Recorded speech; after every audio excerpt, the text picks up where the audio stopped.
संसारी मैया की, काली मैया की, बजरंगबली भगवान की, भैरव बाबा की।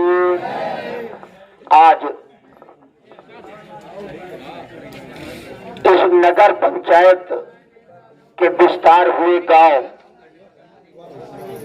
कार्यक्रम के दौरान घोर अनियमितता और पक्षपात को देखते हुए प्रतिभागियों द्वारा, अभिभावकों द्वारा आयोजक मंडल से बहस करते हुए हंगामा कर दिया। आइए देखते हैं प्रत्यक्ष रिपोर्ट।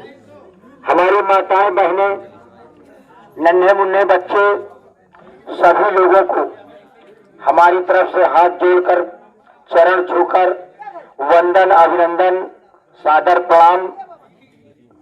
अब इस चुनावी दौर में ये जो आज हम सब लोग यहाँ इकट्ठे हुए हैं, इस इकट्ठा होने का कुछ कारण है। तो इसी माध्यम से हम आपको जाने, प्रत्याशी जनता को जाने और जनता प्रत्याशी को जाने। कल ये ना कोई बिचौलिया के माध्यम से, किसी और दूसरे के माध्यम से हमारे पास आपको ना आना हो और ना हमको आपके पास जाना हो कि भैया मंगरे चाचा कहाँ हैं, कौन से घर आए उनके। तो हम आपको जाने और आप हमको जाने, इसलिए आज हम सब लोग यहाँ इकट्ठे हुए हैं। मैं प्रत्याशी के रूप में नगर पंचायत मानिकपुर से आपके बीच में अध्यक्ष पद का प्रत्याशी हूँ।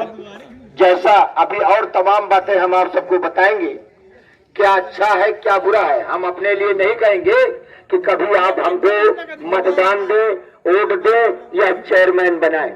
ये आपके विवेक पर निर्भर है, आप लोगों की इच्छाओं पर निर्भर है। सबसे पहले कुछ समस्या हमारे शिवनाथ भैया ने बताई, जैसे नाली।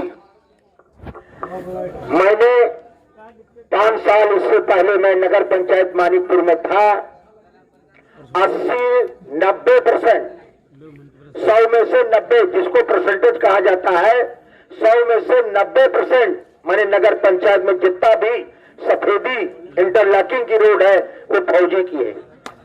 आप सब लोग जानते हैं, सारे लोग जानते हैं, ऐसा कोई वार्ड नहीं है जहां मैंने नहीं बनवाया है। अब रही नाली की बात, मैंने पिछले चुनाव में वहां के लोगों को कहा था कि अगर इस बार मैं चुनाव जीत जाऊंगा तो सारी नाली दिखाई नहीं देगी, मैं सीवर लाइट बनवा दूंगा। लेकिन वो चाहे मेरा दुर्भाग्य सोचे या पब्लिक का दुर्भाग्य, नगर पंचायत मानिकपुर का, वो नालियां टूट गई। जैसे आपके यहाँ बज बजा रही है वैसे मन को बोलने बज बजाती है। लेकिन मैं अब ये समय फिर आ गया है, 5 साल का कार्यकाल पूरा हो गया है। मैं ये वादा करता हूँ कि अगर मैं चेयरमैन बनता हूँ तो आपके यहाँ नाली दिखाई नहीं देगी, सीवर के द्वारा ये सारा पानी बाहर चला जाएगा। दूसरा, इस गांव आप सब लोगों ने बहुत कम मौका सभी को दिया था, लेकिन चाहे भाई माइक देखो, जो कि माइक पकड़े नहीं रहा और तमाम बात पेट में रहती है, लेकिन माइक को पकड़े के बाद भूल जाते हैं कि हमका कहा है। ठीक, तो वो बात जो आपको कहनी चाहिए वो बात मैं स्वयं कह रहा हूं। जैसे आपकी रोड तो बन गई, लेकिन हाईवे से आपका डायरेक्ट मिलान नहीं है कि है, नहीं है। हमने कई लोगों से पता किया था कि इस बीच से कहीं एक रास्ता है जो अधूरा है, पूरा को नहीं रोकता, उसके आगे किसी की जमीन है, नहीं तो हाईवे में मिल जाए। ऐसा है कि नहीं है? तो मैं आप सबके बीच में इस मंच के, इस माइक के माध्यम से कहना चाहता हूं, जहां तक वो चक रोड गई है वहां तक वो पक्की बनेगी, और जिसकी जमीन है उसको मैं पैसा दूंगा कि आप अपनी 10-12 फीट जमीन जितनी आती है उसको आप हमसे पैसा लीजिए और इस गहेरू बाग के लिए रोड बनाने दीजिए, क्योंकि रोड जब बन जाएगी तो आपका ज्यादा फायदा होगा, हमारा तो कुछ भी फायदा नहीं होगा। इस गांव का फायदा होगा सिर्फ आने जाने का। लेकिन जिसकी जमीन है, जिसकी जमीन है वो जमीन 40,000 और 50,000 रुपया फीट हो जाएगी। अभी कोई बेचेगा तो ज्यादा से ज्यादा 6 लाख 7 लाख 8 लाख 10 लाख रुपया बिगा, इससे ज्यादा कोई नहीं देगा। लेकिन जिस समय वो रोड निकल जाएगी 50,000 रुपए फीट वो जमीन बिकेगी, तो उससे उस जमीन वाले को भी फायदा है। मैं ऐसे नहीं हड़पूंगा, मैं उसको पैसा दूंगा। मेरे मन में ये विचार बहुत पहले से है कि अगर ये सीधा हो जाए तो हम जो घूम के उधर से आते हैं हम सीधा उधर हाईवे निकल जाए, चाहे कुंडा चले जाए और चाहे मानिकपुर चले जाए। तो और जहां भी रोड आपका जहां भी जाता है, जहां तक सारी रोड आपकी इंटरलॉकिंग होंगी। विकास मैंने किया है और उसको आप लोगों ने देखा है।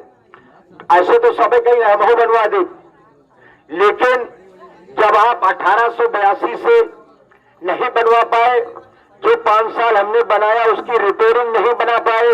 इतनी बड़ी टाउन एरिया थी पहले, अब आज इतनी बड़ी हो गया है। जब इतनी बड़ी का रिपेयरिंग नहीं कर पाए तो थोड़े गनेरू बगिया में रोड नाली खड़िया कैसे बना दी है। तो चलिए ये सब बात छोड़िए, जहां विकास की बात हो रही थी, मैं राम नरेश फौजी, मैं उतना ही बोलता हूं जितना करने की हमको क्षमता है। ज्यादा डिमांड करोगे, अगर मैं नहीं कर पाऊंगा तो मैं झूठा वादा नहीं करता हूं। और मर्द वही असली बाप का औलाद है जो मुंह से कह दे तो वो पूरा होना चाहिए, अन्यथा कहो मत। और अगर पूरा नहीं करता है तो वो अपने बाप का औलाद नहीं है, वो नदी नाले झाड़ी का औलाद है। ठीक ना? मैं चैलेंज करता हूं, कोई ऐसे मतलब आयरा गहरा प्रत्याशी कोई हमको नहीं समझना। अब मर्जी है तुम्हारी, मैं बनूंगा, आपको कॉलोनी फ्री मिलेगी और जितने लोग हैं उतने लोगों को मिलेगी। एक घर में 3 है तो 3 को मिलेगी निःशुल्क। मैंने कसम खाई है जनता के सामने। मर्जी है आप हमको दे फ्री लेने के लिए और मर्जी है 50,000 रुपया लेने वाले को देना। बाकी तो ये चुनावी बयान है, सभी कहेंगे। और एक बात कह रहा हूं, ये मंदिर हमारे अगले बगल सामने है। जो भी प्रत्याशी कहता है कि हम फ्री दे पाए तो बुला ले अपने लड़के को, अब गंगा मैया में पकड़ के हाथ कह दे कि मैं पब्लिक से कोई पैसा नहीं लूंगा, मैं अपने लिए आपसे वोट नहीं मांगूंगा। वही चेयरमैन बने, वही बने, लेकिन विश्वास तो दिलाए कि पब्लिक को नहीं ठगूंगा, किसी का कोई काम होगा उसमें पैसा नहीं लूंगा। विश्वास तो दिलाए, कोई तकलीफ नहीं, जो बात बोलना कहना और करने में कोई अंतर नहीं है। एकदम बढ़िया नहीं है, एकदम सही बात है, एकदम सही। बाकी देखिए ये चुनावी है, एमा जो कितना झूठ बोल ले जाए, मैं उतना ही आपको आश्वासन दूंगा जितना मुझे करने की कैसे होगा, कहां से आएगा।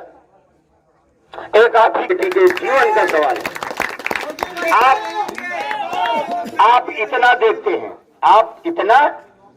हैं, लेकिन इस चुनावी बयान में, इसीलिए मैं कहता हूं कि जिस प्रकार अपनी बहन और बेटी के लिए इतना खरा आप देखते हैं, सुनते हैं, उसी प्रकार हर प्रत्याशी के बारे में आप मेरे बाप के बारे में जानना चाहिए, मेरे भाइयों के बारे में जानना चाहिए, मेरे परिवार के बारे में जानना चाहिए।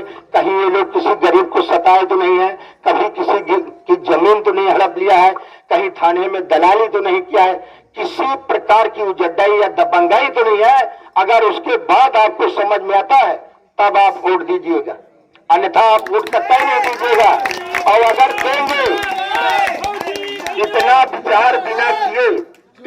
विचार बिना किए अगर आप देते हैं तो जिसको, तो सोच लीजिए 5 साल के लिए आप वचनबद्ध हो जाते हैं, आओ जाओ घर तोहरे आए और कोई काम होने वाला नहीं है। तो इसमें भी आपको परखना चाहिए। दूसरा, अब मैं इस लाइट की बात करता हूं, भी लाइट वाली बात आई कि भैया कौन प्रत्याशी यह लाइट लगवाएगा। ठीक, वो जो पुरानी लाइट थी, जो हम अगर जो सत्ता में रहता है उसके तमाम स्रोत होते हैं। पुरानी लाइट को दिल्ली से लोकल प्लेट, ये लाइट कब बुझ जाएगी, कितने दिन चलेगी, इसका कोई भरोसा नहीं है। तो अगर उसको करना ही था, अगर वर्तमान चेयरमैन है, पावर में है, अगर उसको करना था तो आपके लिए एक गौशाला बनवा देना था, जो आप दिन रात फसल आपकी चली जा रही, इसके लिए सारे गुरुओं को पकड़ करके उस जगह कैद करवा के उसकी देखभाल करवाना था। तो कम से कम किसान रात में 12 बजे रात के 8 बजे रात के दिन में डंडा लिए टॉर्च लिए चला जाता है कि धान गुरु तो नहीं खा ले, ये व्यवस्था क्यों नहीं करता?